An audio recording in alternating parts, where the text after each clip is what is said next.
welcome to My Turn Podcast, a games podcast hosted by extra competitive siblings. My name's Jem and I'm joined by my littlest sibling, Erin. Hello everyone, how are you all doing? How are you doing, Jem? Are you good? I'm all right. Still a bit tired, Erin. It's been the theme of the last few weeks. But I'm enjoying the sunshine. I know, it's lovely at the minute, isn't it? It makes a massive difference to your mood, doesn't it? Yeah, oh my God, sunshine is the best medicine for feeling a bit glum and a bit low energy. The UK is having a little premature flash of the impending spring. I don't know how long it's going to last. Yeah, but give it a couple of weeks and it will just be a hurricane or something. Yeah, probably, knowing our weather system, or just rain for another 6 months. Who knows? But very glad that you could be here today, Erin, because we're going to do something a little bit special today. Yeah, we are indeed, aren't we? We're not going to be reviewing games today. We're going to be talking about a little bit of a discussion about what games actually mean to us and like why they're so important in our lives, aren't we? Yeah, because our tagline for the pod is a gaming podcast hosted by extra competitive siblings. And we are really competitive and we are siblings, but we were kind of thinking about the fact that we've never quite thought about why we're so obsessed with games. I think we've touched on it here and there. Yeah. I think the closest we've got to really describing it is when we had the lovely John on the pod last year, talking about board games and why we love board games so much. But we thought we'd just take an opportunity to just, I don't know, have a chat, review ourselves, I guess. Can we mark each other? Can we give each other a rating? Each other out 10. I'll be nice if you're nice. All right, okay, that's fair. That's fair. But yeah, we come from a family that's very competitive. We've mentioned that several times. We ourselves are very competitive when it comes to games. We've mentioned that several times. Yep. But we're sort of obsessed with games to the point that when we bring other people into family games nights or just our gaming meetups and stuff, you do notice when there's an awkward person who doesn't like games, and then you go out into the world and you're like, actually, quite a lot of people don't like games as much as we do. No, definitely not. Yeah. So we thought it'd be quite nice to drill down into why we've maintained this, some might say, childish obsession with all games, and why they mean so much to us. So I don't know. I guess let's start. Let's chat about it. I think a lot of that has to do with the kind of generation that we all are, and I think generations younger than us kind of grew up with a lot of these games, and I guess I want to say not primitive gaming consoles, but the old school primitive. Yeah, well, the old school NES compared to a PlayStation now. Growing up with that, so there is a bit of sense of nostalgia, and it's a bit, like you said, it's a bit of our childhood that I think has actually developed with us as we've grown up. So it's kind of matured with us. Yeah, absolutely. And just for anyone who doesn't know how old we are, I think we're both technical millennials, but I'm Are you the older end of that. Yeah, no but way. My generation's got a micro generation, which is called Xennial, which is about a 7-year span of the 80s where your whole childhood is analog, and then as you become an older teenager, it's all digital. So I think I'm a micro generation within millennial, but the older end of millennial, and you're definitely millennial. Yeah, definitely millennial. I think I'm bang in the middle. Yeah, you're probably more in the middle. 7-year gap between us. I am the big sister. You don't look it though, so it's all good. This is me trying to get a good rating for later. Yeah, so I think because of the generations that we are, we had that kind of domestic gaming console that was actually something that we grew up with at home. And I guess a lot of our childhood was playing those games together. goodness knows, I can't even remember a lot of the ones that we used to play together. One that particularly sticks in my mind, was it Bubble Bobble or Double Bubble or something like that? Do you remember the two dinosaurs? I feel like we had both. I think Double Bubble...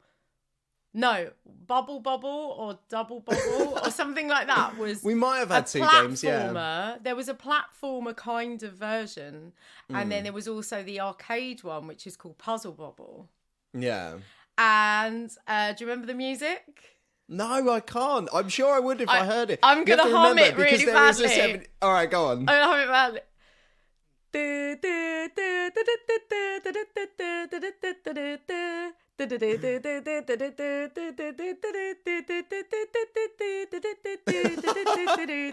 remember it? No, I need to listen to it. You have to remember I was so That just little. might be my shitty humming. No, I think you actually sounded pretty good there, 7 out of 10. Good effort.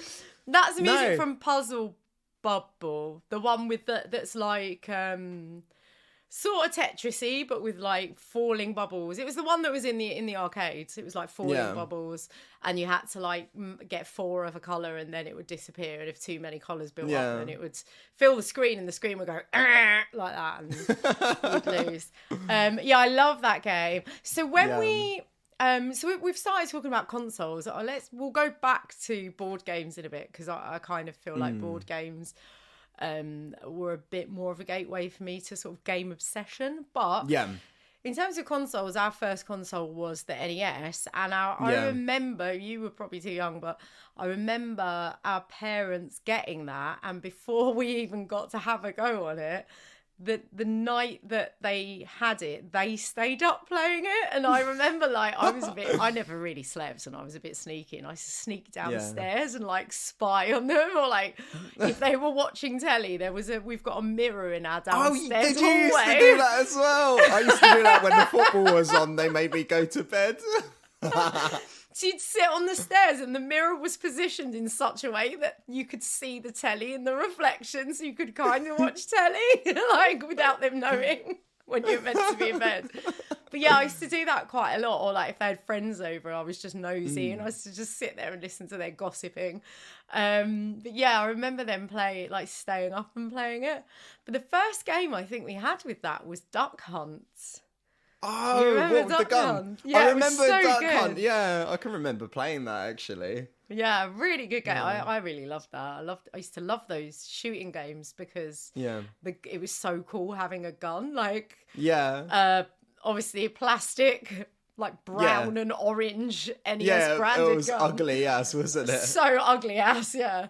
But I think we had that, and I can't remember the other game. I feel like it might have been the first. I can only remember us having like a massive collection of games.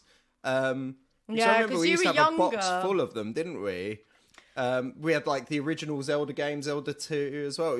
I don't even think it was called Zelda. It was called Link, wasn't it? The second Zelda was called Link, I believe. I thought the first one was. Wasn't the first one called The Legend of Zelda? Wasn't that literally the first game? Yeah, maybe. And I remember we had a gold. Like the cartridge was gold, and I think that was Link.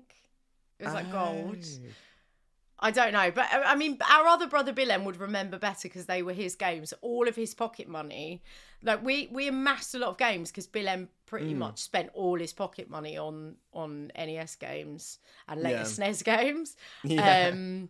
So it was very much like, I think a lot of the games were his that he would save up for, or he'd ask for birthdays and Christmas. I think he was a bit more obsessive with it all, wasn't he? Because he used to get all the Nintendo magazines. I think he's still got a subscription to it now. He does. But he used to love reading about all the games. He used to obsess about all the details of I remember when Super Metroid came out, or Metroid, or however you pronounce that on the Super Nintendo. He was banging on about how it's the best reviewed game ever and all this. Absolutely hyped it up. And I must admit, it's kind of one of the reasons it is one of my favorite games, because he actually made it such a exciting thing for me, being a little brother. But I think his obsession with it kind of rubbed off on us a bit as Yeah. well, because he bought all the games and we got the experience. We got the of playing benefit. It all. Yeah, absolutely. Because exactly. I think when we had the Amiga, we didn't have that many games for that, and some of the ones we did have were those like free demo kind of floppy disk games that you'd get, and I remember those, but it was just always a demo. Like I remember we had a demo for Apache, and I used to just play the same demo again and again. That's the helicopter one. Do you remember that one? No, you might have been too young for that. remember that from the Amiga. I remember games like Chaos Engine. Yeah, Chaos Engine. There was. Oh god, there was like some cyborg one. Do you remember that? It was like Street Fighter with robots. And you had to go for about 5 different discs. Something Galactica. Body Blows Galactica. No. It wasn't that. I'm sure it was called Rise of the Robots. That's it. Oh, no, but didn't we have something called like Body Blows Galactica? Did I make that up? It was also a fighting game. No, We're gonna have I can't remember that one. Listeners, you're gonna be listening, going, no, it was called this. Like you'll know, like some of you will remember these games. But we had, I used to like Cannon Fodder. That was Cannon Fodder was brilliant. Yeah, that was a bit like your strategy games, but a sort of easier to access real time strategy game where you have like I don't know, I think about 4 different people that you can operate at once. That's kind of reminded me as well. We had one called Syndicate as well. Do you remember that? Where you were like kind of like some Terminator guy.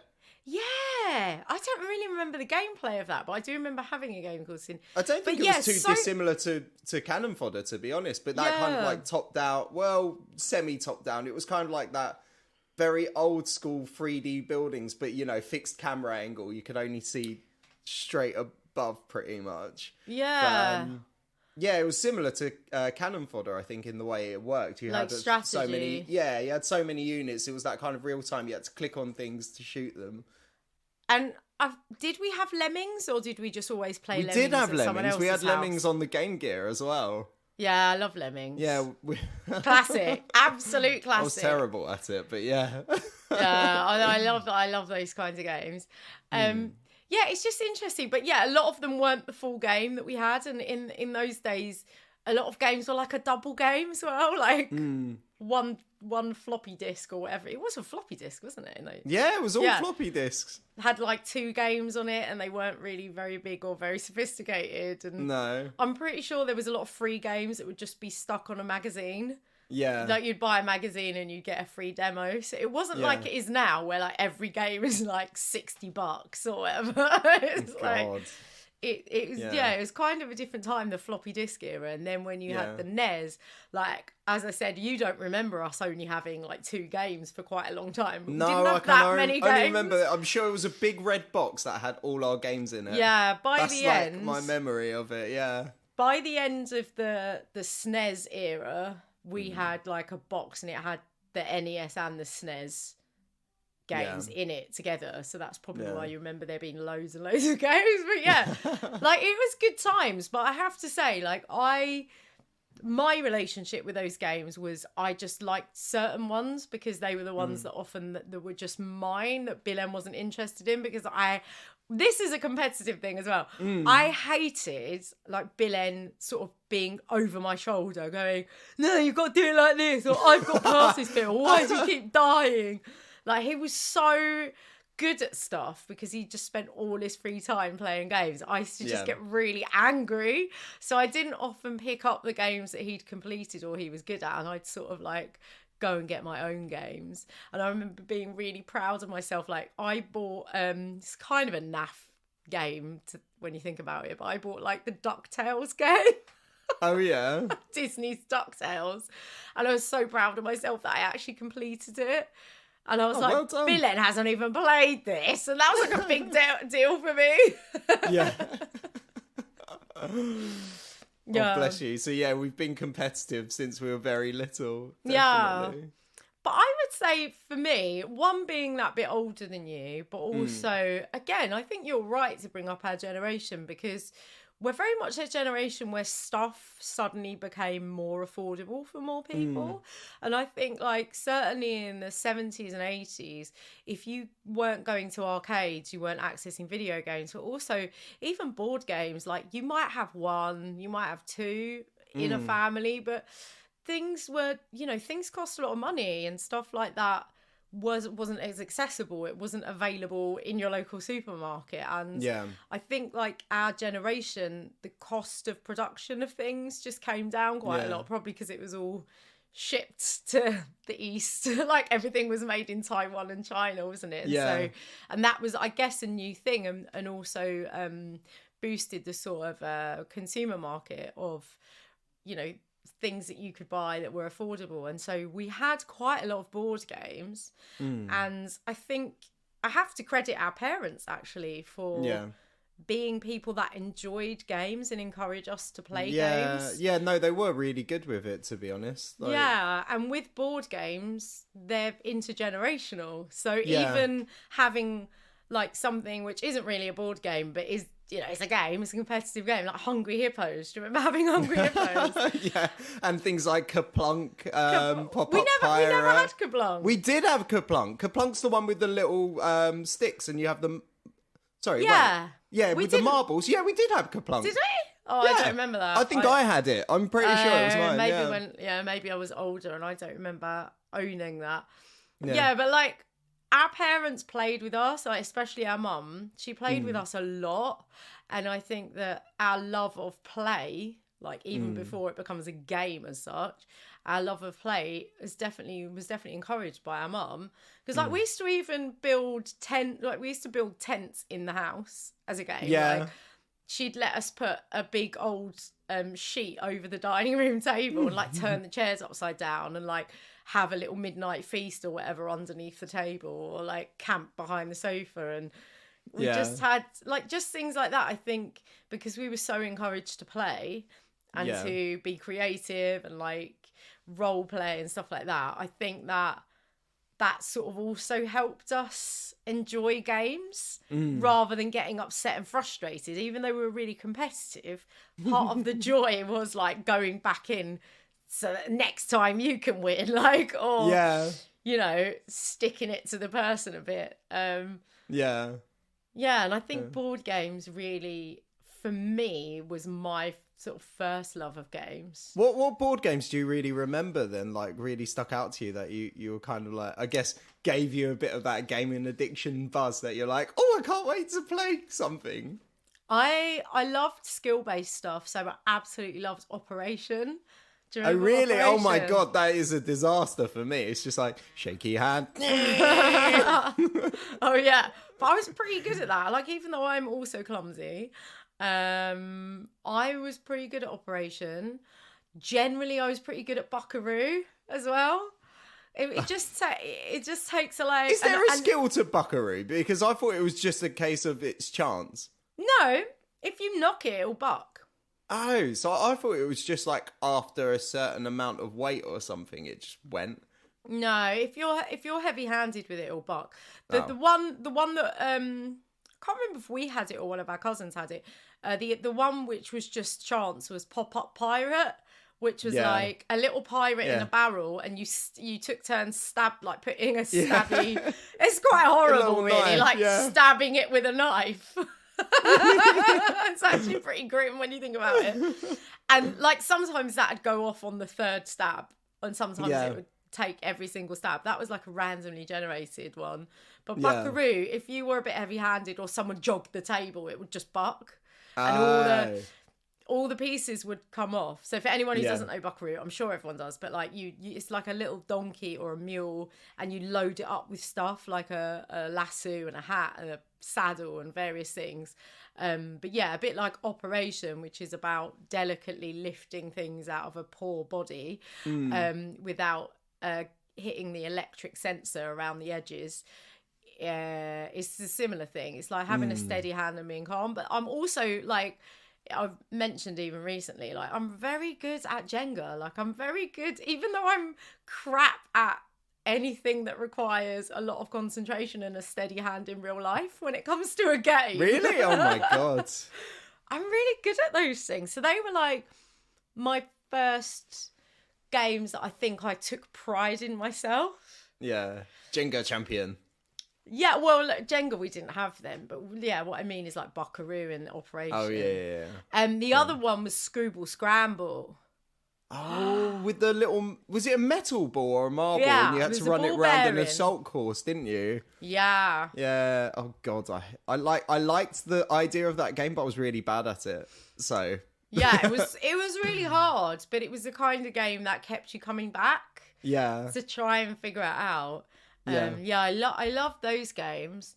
And also, even though you're not playing in direct competition with someone with that game, there was always a thing of like, who can do it without dropping the ball once? Like, who can do it? Who can do it we two made it times in a competitive row? ourselves then, didn't we? Yeah, we made our own little challenges up. But yeah. Yeah. I guess that's it, isn't it? That's where our because of our encouragement in playing games and stuff, and because we were all playing them together, we kind of wanted to outdo each other, and that's like where our competitive nature has come from, really. Yeah, and but I think I also maybe our mum went a bit easy on us, but like our dad, and even to this day, he's got no shame in absolutely like trouncing the competition and just like living his dream of being the best at something. Like, yeah, I think what's the game? Is it Bobble at the minute? That he's oh my god, our dad's he's like a fighter insane. pilot at Dobble. His reaction time, he's 65? Mm-hmm. His reaction time is insane. Yeah. He's got the reaction time of like an 18-year-old. It's crazy.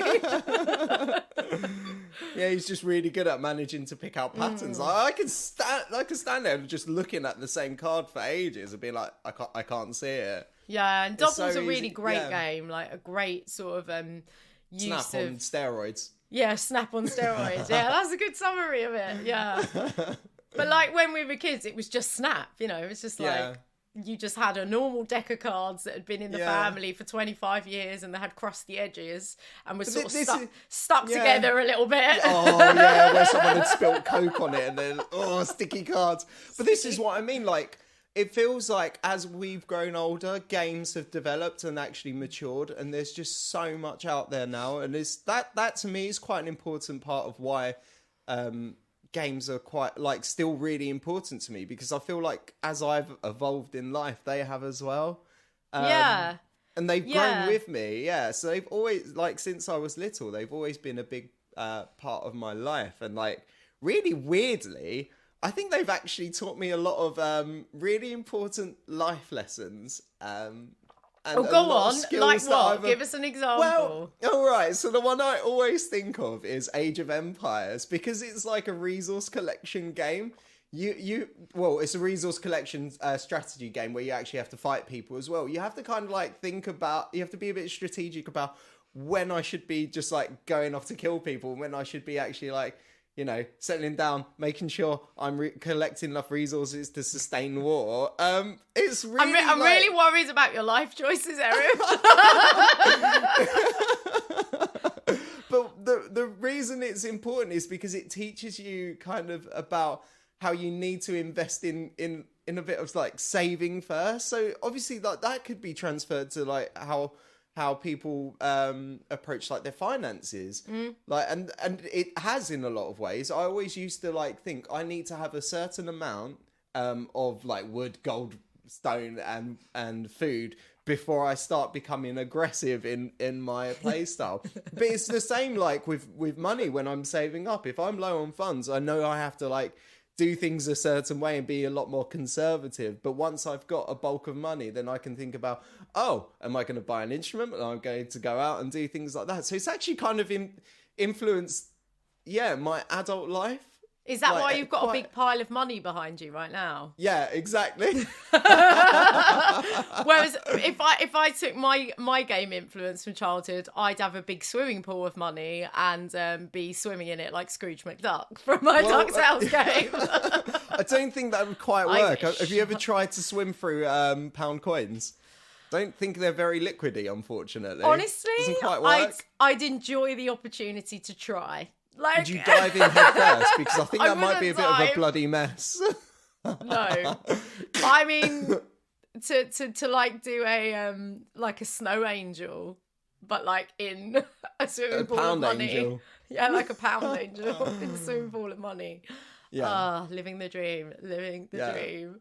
But that's nice though that you think that games have like positively influenced your life. Definitely. Like, there's a lot of things in life you can gamify. Like, even for example, learning guitar, because you've got different guitar grades that you can go through. So the way I thought of it was a bit like an RPG and leveling up. You know, you had to spend a certain amount of time kind of, I guess, farming a skill to develop it and become better at it. And like, just that kind of thought process into making things more like a game in real life has actually helped me concentrate on a particular goal, because you know what I was like as a kid. It was very like one thing after another. Obviously dyspraxia and ADHD. Yeah. It's very hard to be focused on one particular thing.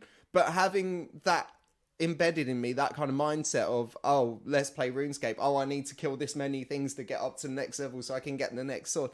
Exactly you the love same. Killing. That's what I've learned already today. You just love strategizing to kill shit. Exactly.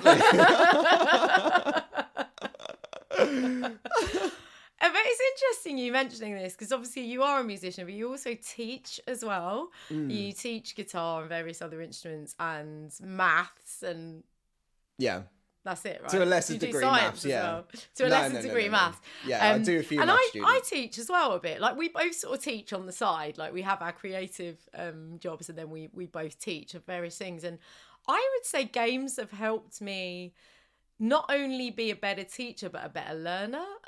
So I do agree with you there. And that I feel like I could confidently help anyone teach anything, even if I don't know what that is, because I think games have helped my brain understand process and sort of attainment of something through process, and how different processes, like in different game mechanics, can still get you your result. And having such a broad sort of history of playing different types of games, strategy games, problem solving games, puzzles, RPGs, like all of those things, I think it really develops your brain to think creatively about the process of attaining something, or the process of learning something. And I do use a lot of game techniques and mechanics when I'm planning like learning curricula. So it's really interesting, like hearing you say that, because I didn't really think about it, but it definitely has influenced me. And especially when I work with young people, I can always find a way into something, because I think around the problem as a game. Yeah. So, yeah. It's just interesting. It gives you a different perspective on the challenge, doesn't it? It makes you think in a different way. And like, I know a lot of people are like, oh, don't waste your time playing video games. But there's a lot of actual merit and a lot of skill that you can learn from these games. They're not just, unimportant forms of entertainment. They do have a benefit in terms of like secondary education. Like they can help you. Primary and like secondary, really, depending on what the game is. Yeah. But like they definitely can have a positive impact on you. And it's interesting what you said there. Like, people think, oh, games are just like stupid, frivolous entertainment. But even if they are that, I think the value of being entertained by a game is different to being entertained by TV, for example. Yeah. Because a game is not passive by its nature. Yes. You have to be active in it. You have to be a participant in it. No matter what kind of game it is, even if it's a point and click, narrative-led adventure, you have to have the willingness to press the button. And I know that's like a really minimal thing. But when we think about how passive a lot of TV is, you don't even need to watch it. Like, it's literally designed. So I completely agree with you, actually. Yeah. I've really lost interest in watching TV now. I don't really watch it too much. But that's exactly why, because I'm not a participant. It's all premeditated, and it's just like, I can quite quickly lose interest with it. Whereas obviously the game, you're part of the experience, and I like the feeling of being involved in something at the minute, especially after the pandemic. Like, that's the other thing. Like, entertainment is one thing, but entertainment and a positive effect on mental health, I think is a huge part of the value of games. Like, certainly to me, in the pandemic, I think a lot of people connected through games. There was, I mean, this wasn't a thing globally, but in the UK, there were so many quizzes online in the first lockdown that we had here in the UK. And that just is such a testament to the importance of socialising through competition and play. And I think a lot of people that forgot how powerful games are realise that made them feel good. We all got a bit of quiz burnout after a while because that was kind of all that we could do. However, there were people that were logging on for an online quiz in that pandemic that don't go to quiz nights, that don't really play games, and those people were really benefiting from it. So I think people's relationship with games really changed, but also there is a lot of games that were developed but as part of the pandemic, but also just randomly around the time of the pandemic, that just were focused on relaxation, positive mental health. Like, there just seems to have been a shift in games design, so that we're acknowledging that games need to serve different purposes. And games like, I mean, Animal Crossing literally saved my sanity, I think, during the lockdown. And for a lot of people, that game became a really safe place to hang out and spend time and meet your friends in something that was just beautiful and full of love and celebrated friendship, and it felt secure, whereas the world felt like really crazy and dangerous. Everything was just burning with COVID. And I know a lot of people were playing Sims for the same reason. Like, Sims has got other aspects going on into it. Can get a bit edgier, but you played a lot of Sims, didn't you? Yeah. I love Sims. It's just such a stupid game. Those kind of games gave you a sense of reassurance and control over the world that you live in, when you were in a world that was sort of out of anyone's control. But also I remember certain games during lockdown where I was looking at a blue sky during the game made such a difference to me when we were, especially in our third lockdown in the UK, which was over winter. Oh God, that was the worst one, wasn't it? Yeah. It was like the final boss of COVID. Yeah, 100%. Yeah, the rule of three. On the third one, do it again, but it's going to be harder. Exactly. Yeah, so they have like a huge impact on our mental health and well-being. And I feel like they just make us a better participant in the social spectrum, I guess, of being a human in modern day society. Because I think what we always forget about ourselves as humans, like, we're a social species. Like, when we think about ourselves, I'm getting a bit deep here, but when we think about ourselves as like part of the animal kingdom or whatever, like, we're a highly social species. Like, that's our main sort of like what's the word, advantage, I guess. Like, we're an intelligent but highly social species, and that's what's allowed us to create a lot of the things that we've created, because we collaborate, we work together, we problem solve. And I think that this sort of sad idea that you should stop playing games once you become an adult, or even once you become a teenager, which is perpetuated, I think that's in some families and some cultures, and among just some people who think it's just really uncool. Oh no, can't play games. Oh no, why would I do that? I think that's really sad, and you're losing out on a key component 100%. Of what we as humans are designed to do.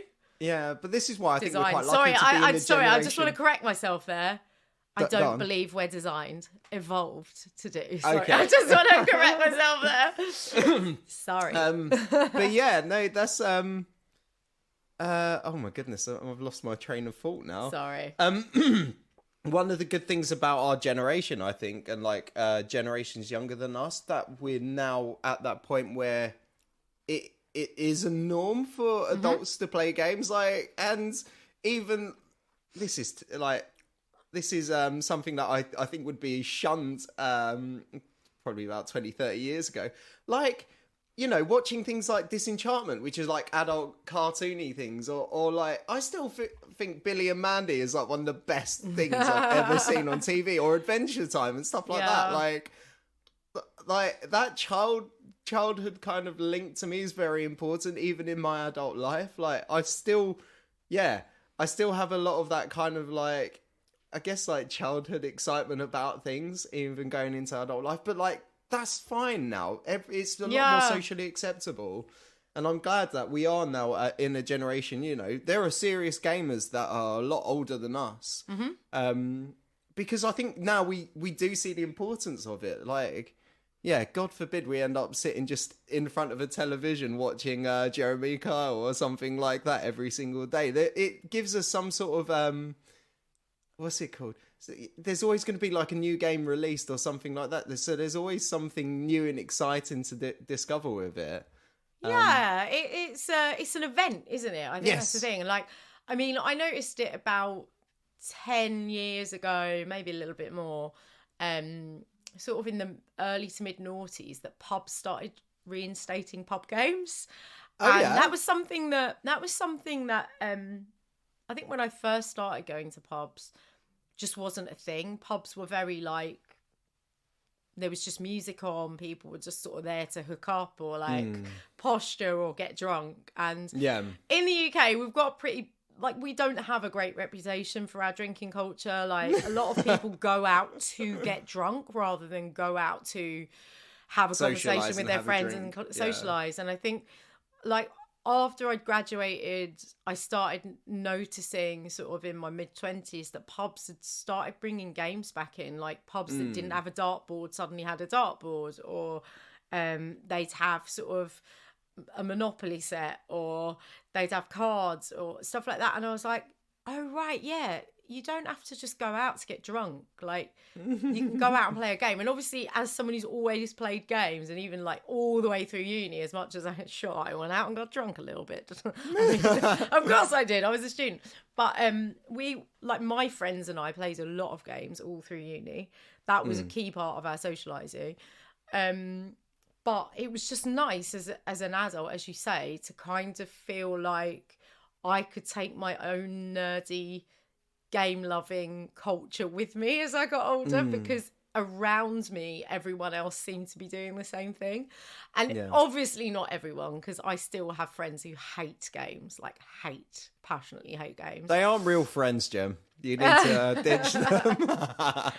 It's funny because they're good, fun people that I love chatting to, but they just hate games. Or it will usually be they hate board games, but they don't mind video games. Or they hate video games, but they don't mind board games. So it's like, it's not a complete hatred of all games.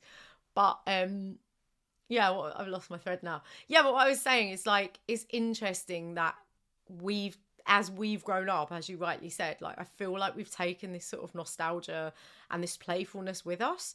And I just wonder why that is. Like, do you think that our generation just had, in general, and we can only speak to our experience in the UK, but like, do you think our generation maybe benefited from the fact that our parents' generation maybe could be a little bit more like comfortable and afford stuff? And I know that maybe, that isn't that obviously isn't true for everyone. I absolutely understand that and know that, you know, anyone who's come from a family that's comfortable and not struggling week to week has privilege. Like, I totally understand that. But in general, I feel like a lot of people had access to stuff, like schools had access to stuff like games and toys and more sort of interesting, playful learning and things. Yeah. And I just wonder if because we had it more and we had less stress about, and again, in general, had less stress about, like, am I going to eat tonight? Yeah. Maybe as a generation than maybe our parents' generation. I think it's a multifaceted thing, to be honest, because I think, 100%, I agree with that. We are a lot, I think our, like, how do I describe this? Like, in general, the nation has a bit more, I guess, what do you call it, capital or cash, like behind them, like even those who would be, it's like, what I do guess, they call it? Like, is it expendable income? No, is that the right yeah, word? expendable income. Yeah, I mean, think, we're yeah, going is to the lose right that term. now, by the way. We're talking about this like this was the glory days and getting all like hazy and like rosy tinted.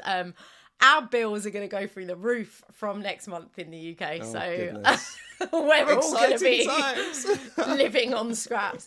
But yeah, I think that is one reason behind it, but also because of the way I think jobs are different now. There's a lot more emphasis, I think, and a lot more creative things, especially with the internet. You know, there are people making careers out of things like YouTube, or being like making money through being an influencer on Instagram, or like just true. you know, you or I could set up a successful. Obviously, it's not easy, but if we set up a successful YouTube channel, we could be a games reviewer just on our own merit without necessarily having to go through, I guess, the traditional paths of applying to get into a very niche role. We can kind of do it on our own back. Yeah, so that's true. I think, yeah, there's multiple reasons for it, but there does seem to be a lot more, people are a lot more willing to kind of monetize their creative interests now, even if they don't do it full time. Like, it feels like it's so much easier to get your name out there and just start doing something that you want to pursue. So yeah, I think that definitely has affected things. People aren't getting necessarily, I hate this phrase, but getting proper jobs or real jobs. Yeah, do you know what I mean? It's rare, isn't it, for our generation? Yeah. There are a lot of people who have a trade or like a certain career and like have a very clear career track, but a lot of people we both know have like trained as one of the professional careers, as they're called, and then left it. or they've trained in a creative career and gone into a professional career. Like, I don't know many people my age who've just had one job or one type of job. Oh God, no. And and I, Erin, have about 15 jobs each. I mean, I can't keep count. Something like that. Erin and I are just almost always working. Or playing games. We just can't say no. Pretty much. I mean, yeah, exactly. Well, that's it. Like, I guess if you enjoy your career, it kind of doesn't become work so much. I mean, it is, but like, if I wasn't doing what I did as a career, I'd probably end up doing it in my free time anyway. So, Yeah, exactly. That there is that, isn't there? Like that thing of, by necessity, a lot of people in our generation have to be flexible and adaptable. But also you kind of need to be a bit flexible and adaptable, like for your mental health. So if you can make the thing that keeps your mental health good your job, then amazing. Like, that's sort of the dream in many ways. Yeah. So exactly. where do you think we'd be if we were the kinds of people that don't like games? Oh my God. I genuinely don't know. Like, I think it's had such a profoundly positive impact on my life that I can't really imagine not having it. I'm sure I wouldn't be doing a lot of the stuff that I love, like especially things like fitness is another thing that I'm really into. And again, I think a lot of it is because I gamify it in my head because, oh my God, you're literally torturing yourself. Oh yeah.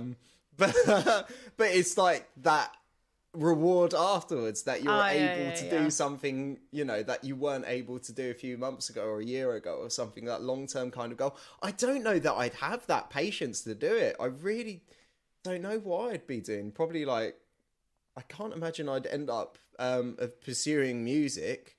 Probably end up with like just a very typical office job, I guess, just like getting by. I don't even know if I'd be able to hold anything down, to be honest. Like, it's such a big. Well, it's just like it honestly has changed the way I grew up. Like, I don't know. I've had periods at school where I wasn't. I don't think I was like as gifted in terms of like academia as like yourself and Bilen.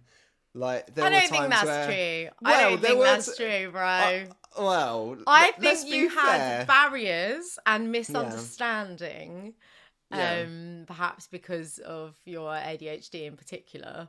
Maybe, but like But you are very smart. He's being modest, everyone. He's being so modest. Well, you are very smart. This is the thing. I've always been like predicted to not do as well as I have done. But again, because of the competitive nature that I guess Billem throwing a chair at me, that I'd always be like, one day I'm going to be bigger than you and I'm going to beat you up kind of thing. And what happens? You're a good 3 inches taller than him. I don't think it's socially acceptable for me to have a fight with my brother anymore, though. So, no. We'll just have to keep it to gaming. Our other brother was so competitive that the chair throwing was a big thing. He would pick up the chair and throw it at anyone who got in his way when he was in a bad mood. But he also, I had a Game Gear later on, and that was mine. Like, that was mine. That was just mine. Billem wasn't playing it. It was my Game Gear because I didn't want to be playing any games and living in his shadow because he was so good at everything. And I can't remember why, but he got angry with me about something. He used to just have a rage all the time. And he picks it up and threw it at my head and it broke. And then we had to get like a second-hand one, like some months later, and it was a bit crap. But yeah, he used to just get so angry. Like, he did, yeah. It's weird because he's not like that at all now. He's such a calm, lovely, polite placid man. Yeah, but he used to get so angry when he was younger because he was probably the most competitive as a kid, even though he was always just naturally good at everything. Yeah. Well, I think that just goes like he was just highly intelligent and not challenged, wasn't he? And I think once he got a challenge, once they realised like actually how bright he was and how easy he found school and things like that, and he actually got a challenge, then his behaviour changed, didn't it? Little fucker. He was a little fucker. He's all right now, so you know. But yeah, it's interesting. Like I feel like I need games. Like I can't either see myself. I phrase that weird. I can't see myself without games in my life either. I feel like games make me so happy, and I feel like they're so key to all of my friendship circles. And a lot of my friends are my friends because we like games. Like, it is just such a thing for us. It's weird because, like, now, especially if we're playing, like, doing a board games party, like, I get so excited about it. Like, I would do when I was a kid when someone would be like, oh, we're going to play Mousetrap. Oh, my God, we're going to play Catan. I forgot about Mousetrap. Catan. Oh, I love that. Why do you think we get so happy when we play games as adults? I don't know. Like, what do you think it is? Because I'm still happy even if I lose. Like, I'm a bit bitter. Like, I'm a bit bitter in the background, but I've enjoyed that sort of, maybe it's an endorphin thing. Like, the sort of stress of like... It's a double thing, isn't it? Like, particularly when it comes to board games. If it's like, it's quite nice in terms of like socializing, I think. And like, it is something else. It is another form of interactive entertainment. And like, obviously, if you have a few drinks as well, it is a bit of fun. And like you said, I think we're both at a point where we don't just go out to get pissed. Like, it's actually nice to have a bit of like some sort of like other entertainment there with you. Like, I don't know. And it does definitely play on nostalgia as well. Like, I think it is definitely like a callback to when we were kids. But it's just the same. Like, if I know there's a games night coming up, and I'll often host them at my place. Yeah. And it's like I'm just so excited. Yeah. I'm just so excited. Like, I don't know what games we're all gonna pick. I'm excited about playing something we haven't played for a while sometimes, or I get excited like, oh yeah, everyone wants to play one that I really know I love. Like, I just really enjoy it. I enjoy the challenge, the creativity, the socializing, the little bit of an endorphin rush. What I absolutely love as well, and you can't get this with every game, but there's certain games where you can really come from behind, like, and I really love it when that's me, like when I'm sort of losing all the way through. Oh, you like being the underdog? Yeah, I love being the underdog. Yeah, that's it. Well, I'm sort of losing all the way through, but I've got a plan. And then I'm like, I didn't see that coming, bitches. Like, I absolutely love those games. Yeah, but also it's really fun when you're not winning and there's a couple of you that get bitter with the person that is winning, and then you can really tease them and wind them up. That is the worst thing. And then you like strategize like to screw over the person in front or something just because you can. Yeah, you and your you're the worst kind of people. Your Northern Alliance when you play Coup, which is one of our favourite family sort of card-based games. Northern Alliance killed me every time. It was like an unbreakable alliance. They never lost. Yeah, basically every time we played Coup, like a group of our family would just all join forces and just win every game, and it was horrendous. It was just so But bad. hilarious. I was never in the alliance. I don't know why everyone hates me. And my really funny thing is, like, if we play with our parents, that they will never backstab each other. And, like, you always like, go on. And then they just never do. Like, my dad's always like, oh, I'm not going to do that because it's your mum. Yeah. He's such a soppy person. And it becomes annoying for everyone else because you're trying to strategize and you're like, oh, for God's sake, you two. Stop helping each other. I feel like she'd screw him over, but... Do you reckon? Yeah, I reckon, but then she kind of feels bad because he's so nice to her all the time. Maybe that's why he does it. Maybe he's more smart than we give him credit for. Yeah. Maybe he's not just a ninja at Bobble. Maybe he's the ultimate emotional manipulator. But yeah, I love that. I love the sort of the fact that social dynamics come into it. Like, some people are really good at making you feel sorry for them when they play games, and you're like, oh, for God's sake. Why you always make me feel sorry for you and give you resources or whatever? And they're the people you don't trust in life because they're manipulative. Yeah, exactly. And manipulation is wrong. Yeah, absolutely. But yeah, no, there is that kind of, there is that to it as well, isn't there? You can really change the dynamic of the game. Like, Billen is very good at like talking like just strategy at you and making you kind of come around to his way of thinking, because he just says everything, like every strategy, and tries to make his point of view make most sense. Yeah, that's it. Like, if there's any influencing going on, he'll literally, because he's so good, our other brother, at planning about 5 moves ahead, which I personally can't do. 2 moves ahead is about as far as I can stretch my strategy. I can't be bothered to put that much effort into my thinking, I'm to be honest. I'm usually drinking. I'm too busy chatting in between rounds or something.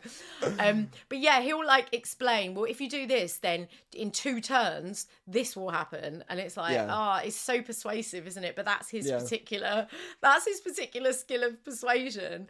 Whereas I try the sort of like puppy eyes, depending on who I'm playing with, or like, I was nice to you last time. That's not true, actually. Normally you shout at people who screw you over. Yeah, when they screw me over, but when I want things, there's no puppy eyes. No, listeners, it depends don't who believe I'm the playing hype. against. It depends who I'm playing if against. It's me, there's I've got friends who fall for it. So. Oh really? Oh okay. But yeah, it really depends, and I love that. I love that the dynamic of games changes with whoever you're playing with. But yeah, it's just it's so great, and I just really want to play some games now. But sadly, I love my husband. He's amazing, but he doesn't really like playing games when it's just us two hanging out at home. Yeah. So I just have to, we play a lot of video games though. We play video games, but then actually, to be fair to him, I don't like playing versus video games against him. Oh, really? Probably because I'm a bit of a bad loser, but also... is he very good at it?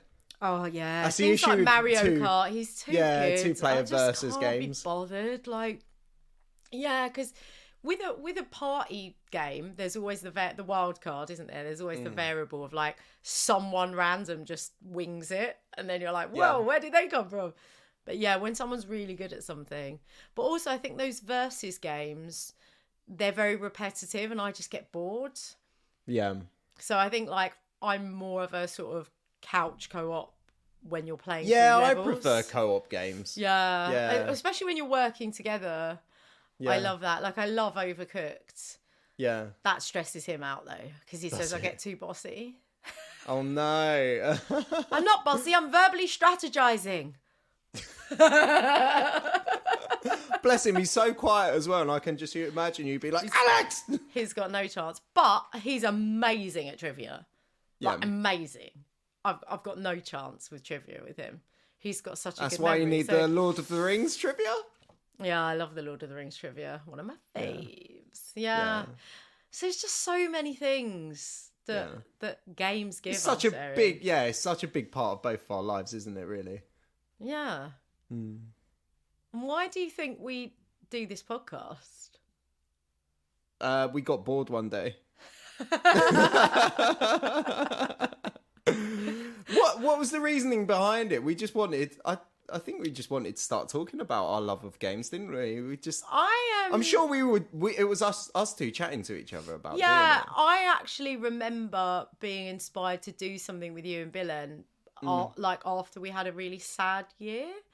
So I don't know if you remember, but like in 2017, I mean, we lost a lot of family members. Yeah. So sorry to bring the tone down a bit, but like it was a really sad year, and I just remember saying to you both, like at one of the many funerals we went to that year, like, I really want to spend more time with you both. And I'm very soppy. Like out of the three of us, I'm a big bag of emotions. I'm so soppy, and I was like, I love my brothers. I want to do something with you both. Let's do a gaming podcast. And I think it just sort of stuck because it's an excuse for us to regularly hang out. Yeah, definitely. And something that we can really Can't believe experience it's together. been since 2017. Yeah, That's man, mental. we're in year 5. It might be our my 5th anniversary very soon. Do you know I what feel the like date let's is? look back. Yeah, I don't know. we're We'll gonna look have back to. on whenever that first episode was. Okay. Yeah. Can we get extremely drunk for our 5th anniversary and Yeah, just talk alright. shit? Because I think that's definitely called for. I've been sober on most of these, which is not good. Yeah. Also, listeners, just a reminder, you don't have to be shit-faced to enjoy playing games. But you do on your 5th anniversary. Sometimes it's called for. Yeah. Oh, well, this has been a lovely little chat. Yeah, it has actually. No, definitely. With the sun shining, talking about games. It's grand.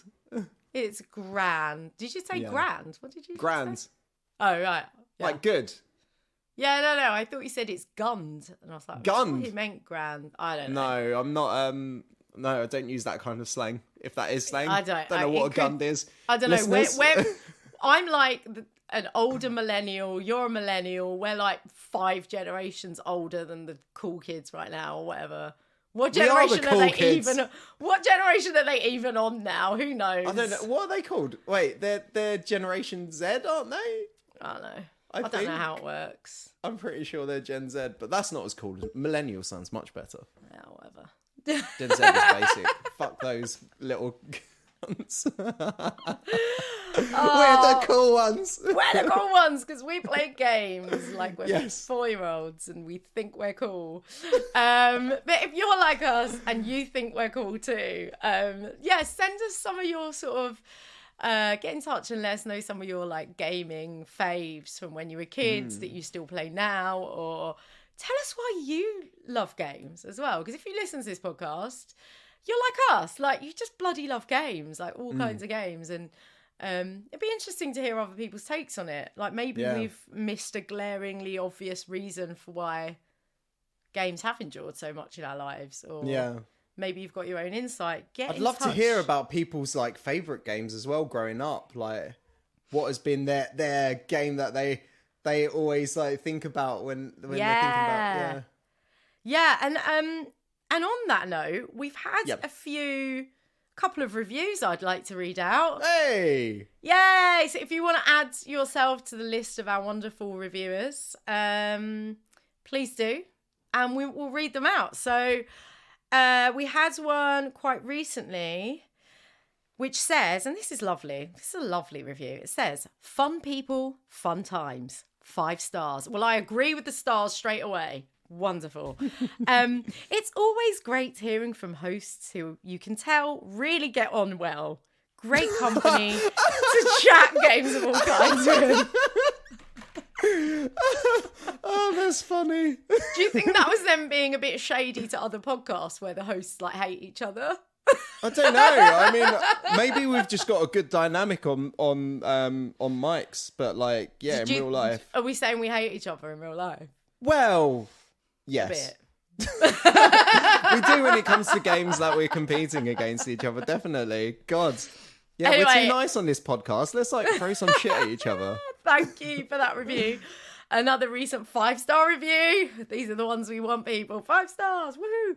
Yeah. A great podcast for, I think it says gamers. For some reason, the Apple Podcast app doesn't show me the whole title, but a great podcast for G ... I think gamers. 5 stars. It's funny, informative, and entertaining! ! Give it a listen! ! Yay! Yay! Oh, thanks, guys. I appreciate that. So yeah, share the love with us. Give us a 5-star review and we'll read your review on the next podcast. Give you a shout out. Thank you very much. So I think... Guess that's it, yeah. That's it. Do you have any closing wisdom, Erin, on why games are so good? Well, I kind of wanted to part with a different kind of bit of wisdom. Go on then. Not why they're so good, but like never stop playing games because, you know, I think games is a very important part of life. Yeah. Never stop playing. I'm just going to correct your syntax there. Never stop playing games because I think games is a very important part. Did I say is? Oh, God, sorry. Let's try again. This is why he doesn't teach English as one of his. Oh, God, yeah. Me teaching English wouldn't be very good. Oh, there would be commas in all the wrong places. It's okay, Aaron. You're just being creative. Never stop playing games is my parting bit of wisdom. Okay. Love it. I don't think I have any wisdom. No, you don't. I just exist in a puddle of my own confusion. Thank you very much for joining us on this extra special episode of My Turn podcast.